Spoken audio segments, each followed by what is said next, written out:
Thanks for logging on to the first Elon Local News web exclusive of the spring semester. I'm Paige Peroso.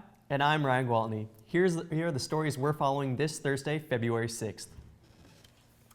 Former Elon offensive coordinator Crispin Sensei accepted the position of head coach at the University of New Haven yesterday.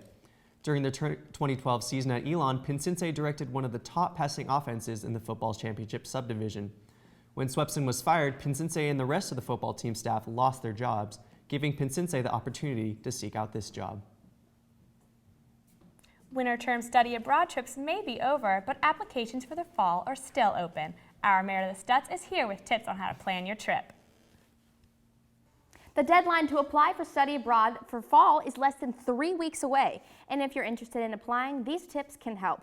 The last day you can apply is February 21st. You need a completed application, which can be found online on OnTrack, along with 2 faculty recommendations and a study abroad deposit.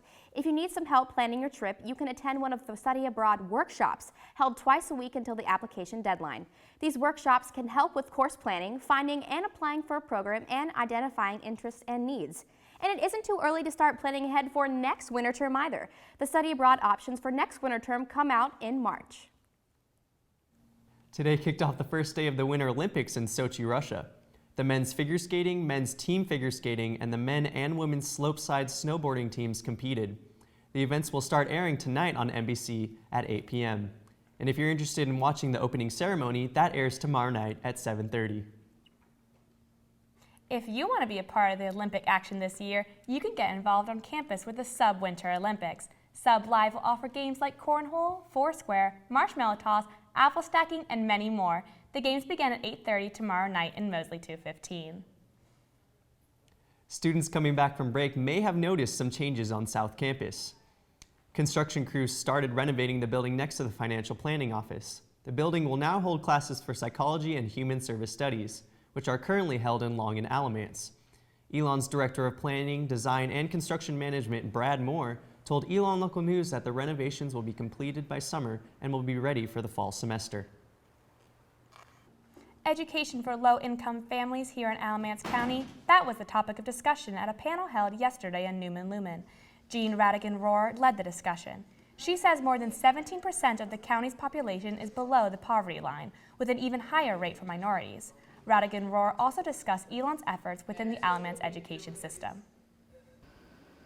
February marks Black History Month, and Elon has some events planned. One of the standouts is the Black Church Bus, which will run 3 times this month.